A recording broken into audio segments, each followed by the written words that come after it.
Hey, how's it going? My name's Lee Hopkins, my pronouns are he, him, his, and I'm a transformational coach for the Patterns of Possibility. The Patterns of Possibility is all about helping you replace harmful patterns with new possibilities. So in this video, I'm going to be answering some questions that I found in the subreddit of friendship advice.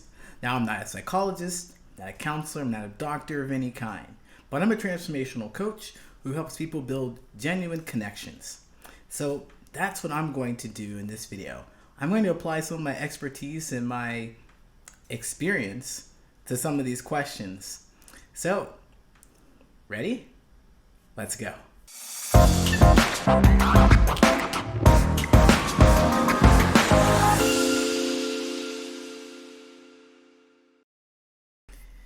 Hey, thanks for joining me again. So I'm really glad to get started with these questions. All right, let's just jump in, right? Friendship advice. First one, trying to see if this is a real friend or if she just has so much time on her hands. I wonder what they mean by that. I've had this friend for a few years, and recently she broke up with her boyfriend, and we've become really close over the last 6 months. We talk on FaceTime for hours and know everything about each other and all of each other's secrets and everything. I asked her to watch my cats while I went away for a week, and she said, possibly. She has watched them before, but I also do favors for her as well, and it's a mutually beneficial relationship. I've given her tons of prescription drugs, such because she needs them while doing her MBA. She's having trouble finding a doctor that takes her insurance, so I didn't think anything of it. Besides the point, she offered to watch my cats if I paid for her Ubers all over for the next week while she goes on dates and such. Yet everyone takes the train in New York City, so I thought it was odd that she would end up being $500. She also said it's hard to balance school and watching my cats, and she really needs to focus on school the next week because this is her last MBA semester, and she needs to nail it. And she also has like no money because she's in a strict budget with her student loans, and she can't afford to be in the city. And for the Ubers in the city, I may as well put them in a kennel for the week. So I just took my cats with me and I didn't tell her. I posted pictures on my trip and the fun things like vineyards and parties with all the celebrities and such, and she started to get excited and asked to come. While drunk, I said sure and booked a flight for 2 weeks to come here. And I was thinking, what the fuck about school and being so poor that you can't watch the cats for 1 week? I spoke with a friend I'm staying with, and they asked if she was a real friend and a close friend, and I assured them she is. And they assured me she is using me. What do you think? I don't want to invest in someone who will drop everything for a trip, but had the excuse prior saying they're too poor and they have to focus on school. Seems fucked up to me. Man, I could have said it better myself. That's fucked up. That's a mess. Oh, so I'm curious about this friend that you have. I mean, definitely your feelings about the situation seem like they have merit to them based on the behaviors that you described. It seems like they are using you, but you're not seeing that. You're not saying that. I don't know, there's some kind of disconnect here. It's like you know it, but you're pretending not to know it. Why are you pretending not to know this? Because you have feelings about how their stories don't line up. The story doesn't line up. All right, I don't have any money, and I can't watch your cats because I'm too busy, but I can come to this very fun trip with you as long as you pay for it. That doesn't add up. You should not have the time. Why not do these things for me, your friend, that you're not really getting paid for, but you actually are? You offered the or she asks to be paid for somehow. It just seems like the relationship is one-sided. From an outsider looking in, it's one-sided. But the fact is, that we don't do anything that doesn't benefit us in some way. We don't. We don't. We don't do anything that we're not really forced to do something. That's so hard to say. It's hard to say because there are extreme situations. But if you're trying to save your life, if you sacrifice something for your child, let's say, you want to do that because you care so much for your child. It benefits you because you want to see your child succeed or have success or whatnot. And it's a difficult situation to be put in, whatever it is, but you make the choice that feels best for you usually. Usually. I just want to qualify it with usually because I don't want any emails saying that, hey, this isn't true, blah blah blah. I will hear your side of it, but I'm sure I can point out. I'm not gonna. I gotta stop with that. I'm going on a different direction. The point I'm trying to make is that you are doing something to benefit from this. You're benefiting from your relationship with her somehow. What is it? What is it that keeps you hanging on to this person? There is a few dynamics we can explore, like you have more money than they do. I point that out because I felt in my relationships that I made more money than my partners, and it made me feel like I was needed. It made me feel like I was invaluable to them. And that was a no-no because the relationships didn't work out. It's not about this power dynamic. So that's a thing that plays in your relationship. There's a power dynamic that plays in.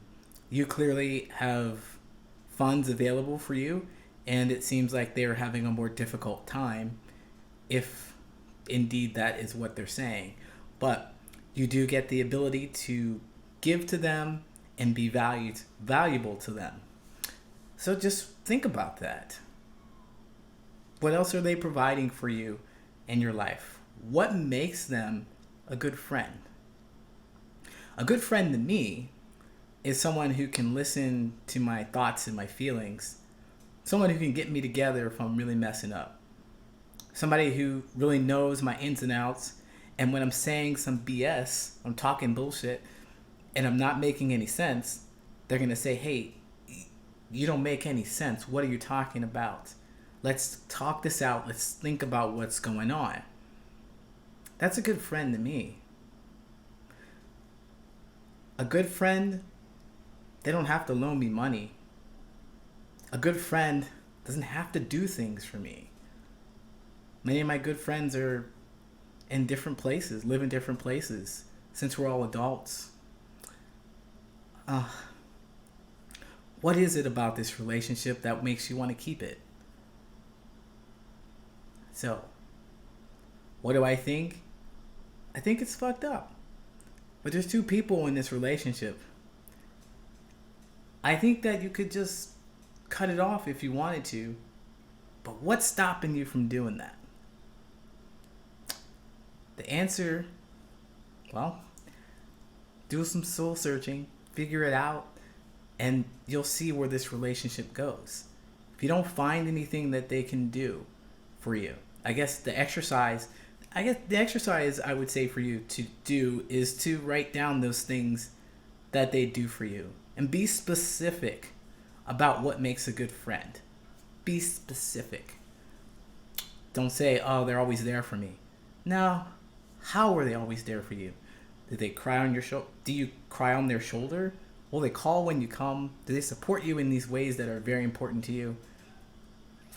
I think you're not going to find those things, but I'm an outsider looking in, and I don't know what's really valuable to you. I hope that helps you. Best of luck. Let's move on to the next one. All right, this one is a coworker friendship. I work with this very bright, attractive, and super kind woman at my office. and we have collaborated on many important projects. I'm happily married and in my late 40s, and she is in her mid 20s. We have struck up a casual coworker friendship and ties on social media. I would be remiss in not admitting that I'm attracted to her, but I am human and I realize that this just happens. She recently asked me if I could watch her cat for her while she left town.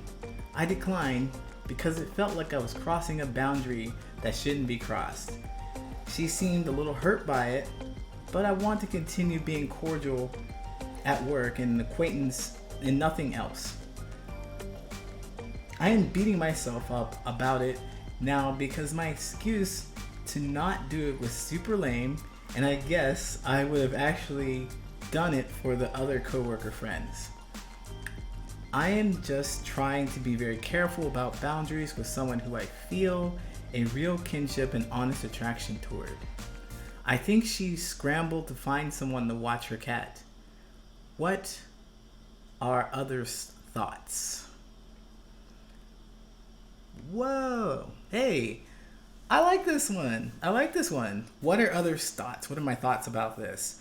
Well, man, great way to see boundaries. I think that's very emotionally healthy to create those boundaries. It's like you know what all your feelings are about this person, and you know about yourself too. You clearly know that you're attracted to them because they're in their early 20s and they're young, and you're in your late 40s, and you have something kind of fresh and new nearby, interesting, and a new thing to explore. So of course they'd be exciting, they're attractive, they're smart, all those things that you value. So you know that your feelings about that can step into some dangerous, quote, dangerous territory where you may be falling for her or crossing that line being a friendship. And I really appreciate that you know that about yourself and you're just willing to put up a boundary for that. I think it's natural that you're second guessing your decision. I wholeheartedly believe that you made the right decision. You made the correct decision. The only thing that you could do to maybe enhance it is to talk to them about your feelings, and you're going to see what happens to your relationship. Because right now there's something between you that's unsaid. And it's not about the cat. It really isn't about the cat and the fact that she had to scramble. And that's just a distraction between you being in an intimate space with her and sharing more intimacy, and you're already attracted to her, and you're going to go to a space where you're going to be more intimate, and you're going to fall into some emotional territory where you're maybe more connected than you should be. I think they call it emotional cheating or something like that, where you're talking to them more than you're talking to your wife or your friends or someone else. They suddenly become this love interest for you. And you know that. But you know that. So you didn't go for that. They're 20, so they don't know stuff. I mean, I'm in my late 30s, and I remember when I was in my early 20s, I thought I knew everything. Actually, when I was a teenager, I knew everything. I know that that's just not true these days. There's some life experience. There's probably some experience that she has not had yet to get her to this point where, you know, so you can see how easily emotions can be crossed and boundaries can be crossed and everything. So you, as the person with the more life experience, way to go for creating that boundary, taking the responsibility and creating that boundary. I would say that they don't really know better. So if you want to permanently put yourself, I hope that you do, put yourself in this place where you're a friend and not someone who possibly could be, even though it could be something more, even though that's kind of fresh and fun and interesting. If you want to permanently put yourself a strong boundary up, I'd recommend that you talk about your feelings and about how you're just not going to cross these boundaries. All right. Best of luck, man. I hope this works out for you, whatever you decide to do. but keep that boundary strong. All right, let's move on to the next one. This one's entitled I Need Help. Love it. My lost history will tell you in better detail what my problem is. My ex-friend blocks me after love bombing me during our quote makeup conversation. That's the too long didn't read version of it, short version. This fight has completely destroyed me. As dramatic as that sounds, I don't know how else to describe it. This person has left me confused and with no closure. She strung me along by saying how amazing I was and claiming she wanted to be friends. I can't think of a reason as to why she would block me out of the blue when she was so nice seconds before. All the advice I've gotten on here tells me she's a bad friend and that I shouldn't be her friend. And I agree. But there's a huge part of me that disagrees. Okay. She was my best friend, my biggest support. I genuinely love her to this day. But I also feel so much anger. There's a thin line between love and hate. I think, yeah. Wow. I've noticed a lot of the friends we used to share are leaving me or ignoring me. I'm completely alone, other than my family. Now I'm constantly second guessing myself as a person. I feel like I'm the bad guy. I feel like I'm not seeing this huge red flag on me that everyone else sees. Like, I know there's one, but I don't know what it says. I feel like I'm losing my mind. I feel so many contradictory emotions and opinions, it's driving me insane. I desperately want to hear from her and apologize. I want her back in my life. But I know we're both probably better off not being friends. I just feel like I'm actually crazy. I was starting to get over this. Then I think one moment and I lose it. I feel like I'm not a person anymore. I feel like a mistake. I wish I could restart my life and never walk down this path. I hate myself, though I know I'm trying to do good. All this was my fault from the beginning. I don't know what kind of help I need. A therapist probably. Maybe I need to be put in the hospital. I don't know what I'm doing. I don't know what I want posting this. I'm just desperate to move on and I can't. I can't live like this anymore. Please help me. Wow. Yeah, cool. Well, we go from one that is really emotionally mature to one that is not so emotionally mature and developed. You know, I really appreciate that this person took the time to write it out. It does seem like they're pretty young because of the way they're handling the situation. I think the language shows it. I can't tell if they're male or female. I think maybe they're male because of this love thing with the relationship. I think that men and males tend to hang on a lot more to female relationships that if they're friend zoned, essentially, they hang on to these relationships hoping that they can get somewhere, hoping that they can do something and be somebody that will make them, fall in love or make their friend really show value to them or show them that they love them, get something that they want out of it. That's what makes me think that this is a male writing this, saying all those things. I do sympathize with them. I definitely know what this feels like. You feel just crazy made by the whole thing. It's good, but it's not. It's like, you have so much. It's like having too much of a good thing, like ice cream or Klondike bars. I really like Klondike bars for some reason. I've just gotten a kick to them. So there's these little ones that they're like 12 in a pack, and they're like little thin ones. And I just kind of put the entire bar in my face, just like that. And then after the 10th one, I'm like, it's good, but I know I can't. It's so good, but I feel sick. That situation where you want it, but you know that it's not good for you. Definitely, many people can relate to that. Just anybody who's ever sat around for a dinner that they've just eaten and they love it so much. I love food, so I hope you get the idea that this is not a unique situation. These contradictory feelings of love and hate aren't contradictory, so you're definitely not crazy. It's great that you can feel your emotions. It's great that they're there. And it's just that they're a whirlwind, a shitstorm of things, and you got to be able to sort them out. Okay, this is where you do the work and you start sorting stuff out. What is it about this person that you love? What is it about this person that you hate?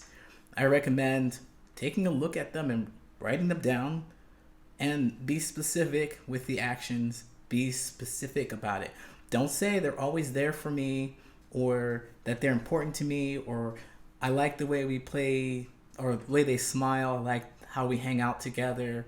I like their dimples, or nothing like that. Those aren't specific things. You want to look at specific things that they do for you that upset you, specific things that they do for you that make you feel supported. Those two things. Gotta be specific. They hold my hand when I'm scared, when I tell them I'm scared. That's specific. You feel supported. Look into that and figure out what's going on with that. Why do you love and hate them? Why do you love and hate them? And see what is so important about this love thing, or this love thing, that it overpowers the hate, and you have to just get into a relationship. You just have to talk to them because you feel like you love them a lot more and you can deal with the hate stuff. It's a cycle of push and pull and fighting and trying to feel like you're valued, being a victim, being a bully. It's all of those things. And it seems like you are living out that pattern. You're living it out because you're fighting on it. You're fighting on social media, being blocked, all of a sudden being blocked, and you're confused. Now you're the victim. I'm confused. What happened? I don't know. I'm always so nice. But then it's your fault also. You say at the end, for what? What did you do? You mad and you lost your temper? And you said some mean things? Oh, now you're the bully and now they're the victim. And so we're just playing this role over and over again. But you did this, but you did that. Okay. That is crazy. That is. Start with looking at these feelings that you have. The love and the hate. Why? What is it that they do that makes you love? What is it that they do that makes you hate so much? And see just what you want. Are those any of the things that you want? I hope that this helps. It seems like there is a lot more work to do, but great job on feeling yourself. And definitely, I hope that you will be nicer to yourself in this. You're only a human person with feelings, and you're going to make mistakes, and you're going to find yourself tangled in these things just like everyone else out there. Your story is not unique, and you're not alone in this. All right? I hope that helps. All right, let's move on to the next one. This one's keep her or drop her. I have a friend who I adore a bunch. She can be super supportive when she wants to be, but there are definitely times where I need a friend and she's nowhere to be found. Now I am an adult, so is she. I try to be understanding of her time, and I hope she tries to be understanding of my time too. But I'm finding it's hard to make things work between me and her, and it almost feels like I'm trying to force the friendship, which I know shouldn't feel this way. I take care of my elderly grandmother, parentheses, I'll take her to appointments, grocery stores, to the post office, whatever she needs me to go for her, I'll do it, end parentheses. Sometimes this friend will quote help when I'm at work, I work 50 hours a week sometimes. But when time comes to do whatever needs to be done, she's either asleep or just entirely forgot. Scary thing, she's a mom. Another annoying thing she does is when she wants to hang out, she will ask to come over, and then, depend on what I'm doing, I'll say, yes, please come over. 1 out of 10 times of asking, she'll actually come over. And when she doesn't come over after saying she will, she won't even let me know if she's coming or not. It's just, yeah, I'm coming, and 3 hours later, it's nothing. I'm really getting tired of making plans with a friend to be flaked on. I have a life too. What should I do? Because I'm at the end here. I would just like some suggestions. Whoa. All right. That's a good question. Some suggestions. I've got suggestions. I've got some ideas. You've come to the right place. The front page of the internet, Reddit, where some random person will pick up your information and give you some advice that you asked for. All right. So this is quite a situation that you have here. Definitely doesn't feel like you're very respected with your time and your energy. You've got 50 hours a week of work, and you also have an elderly grandparent to take care of, or elderly parent to take care of. Grandparent, that's what you said. You have someone elderly to take care of, so that's more time and more energy that you're giving. And then to just kind of wait around for hours upon hours without any word is kind of rude. It's really rude. It's not very respectful of you at all. So the relationship and the friendship dynamic here seems very strained and very disingenuous. Like you both aren't communicating with each other about how you really think and how you really feel about things. What's going on that you can't do that? Well, you're not connected. I mean, I would not have a problem telling my friends that I'm not going to come. I'm not going to go to their place after 3 hours, or I'm like, no, I'm not going to do that because I don't want them to wait for me and I don't want to go, you know? Let's not waste each other's time. I want to be your friend, but I don't want to do this. And if you're a good enough friend, then you'll realize that will be another time. No big deal. But it seems to be a problem.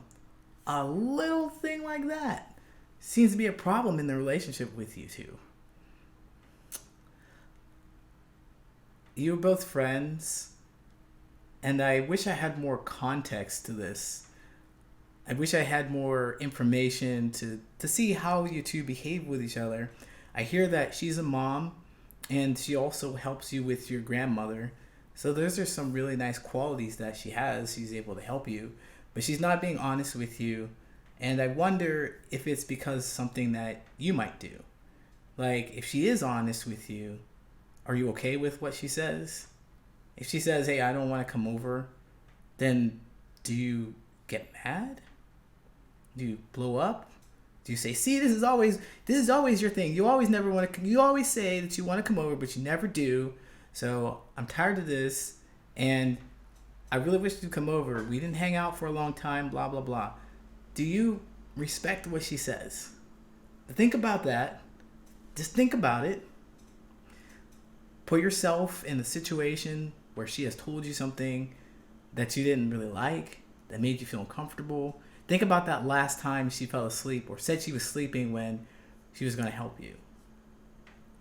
Did you guys even talk about that after it happened?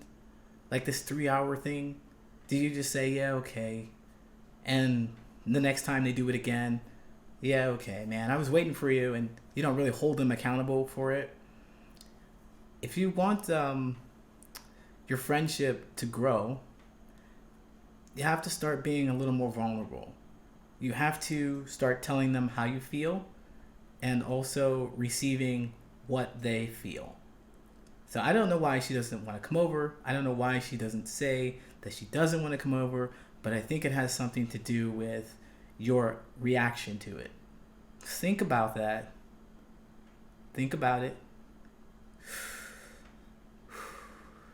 Deep breath. If you are doing something that's giving her a signal that maybe she shouldn't share with you, then she's not going to. And you're going to be kind of confused. And you're like, well, why aren't you telling me these things? So start with your behavior and see where it goes from there. I hope that helps. Best of luck. All right, let's move on to the next one.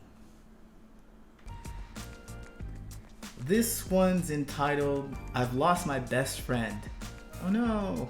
I, a 19-year-old male, knew a girl, 20-year-old female, about 3 months ago. But we clicked and we talked daily. We video chat often, but the problem arose 2 weeks earlier when she knew another guy. Now she doesn't talk to me, only if I initiate. And she makes plans with the other guy despite me asking her out at the same date. This really destroys me after I thought I found my soulmate.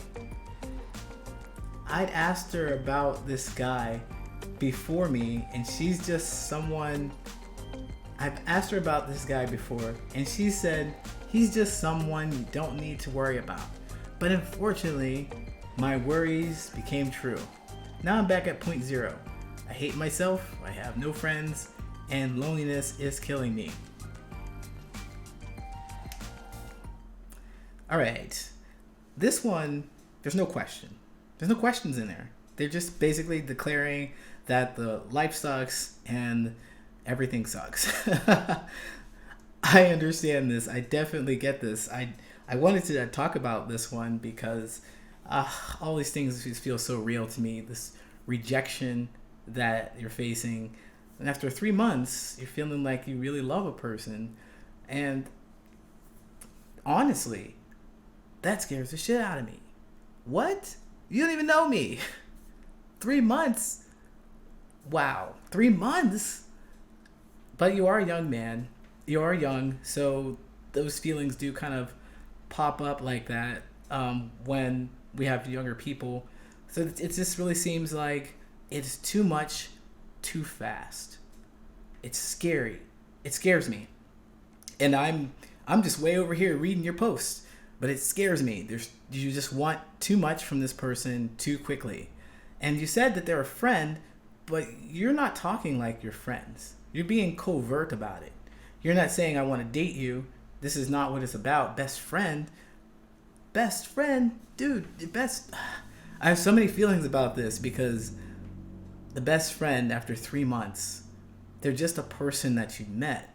Even if you stayed with them for months upon months together, even if you were just living together for 3 months, you wouldn't truly know exactly who they are. You just don't have enough time invested to know that. Now maybe you've had a couple of things that you really click on, but it seems like it is more from your side than their side. And it seems like it's quite desperate for you to want to connect with them.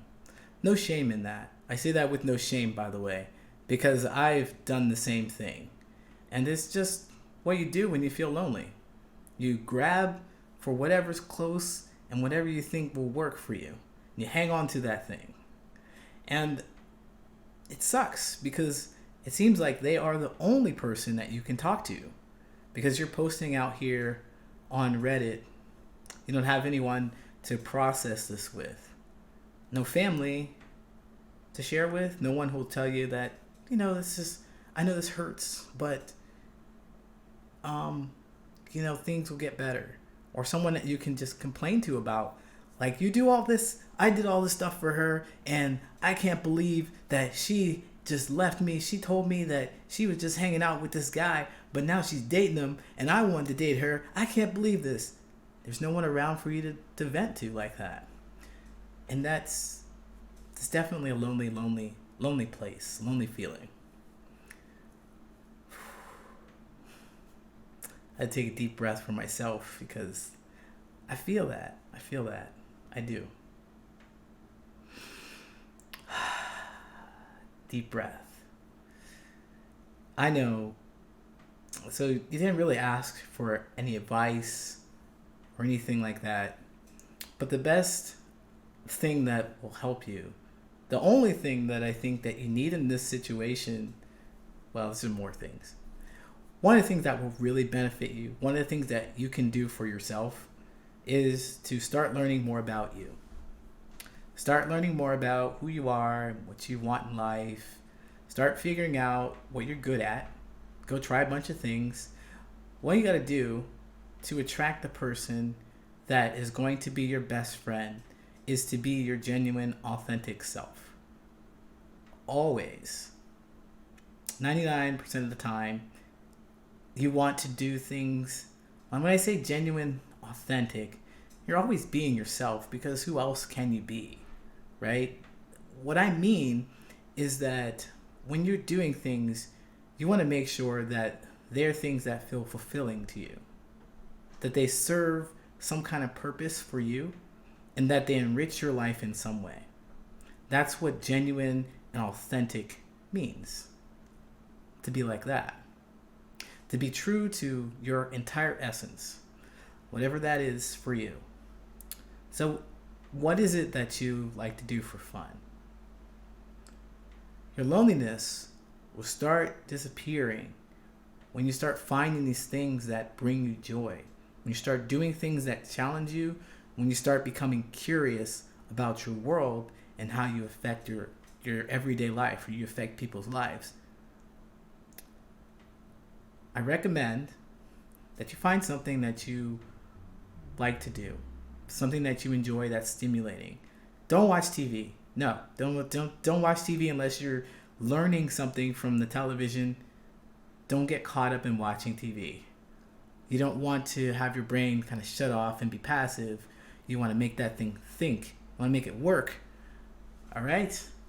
Best of luck to you. Loneliness sucks, but you can definitely get out of it. Looks like that was the last one. So hooray, we made it. All right, thank you so much for tuning in. I really appreciate it.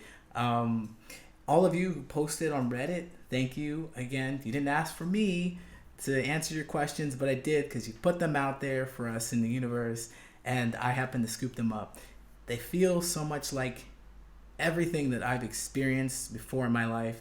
You are definitely not alone in your experiences with your pain and your loneliness. Thank you for sharing it with everyone so that others can feel less alone. All right, if you want to follow me, I'm on Instagram, I'm on YouTube, and I'm on not Facebook, but on Reddit. You can ask me questions at patternsofpossibility@gmail.com, or you can find me on the socials. Like I said, leave a comment here on YouTube if you're watching on YouTube, and have a wonderful day. My name's Lee Hopkins. My pronouns are he, him, his, and this was the Patterns of Possibility. Take care.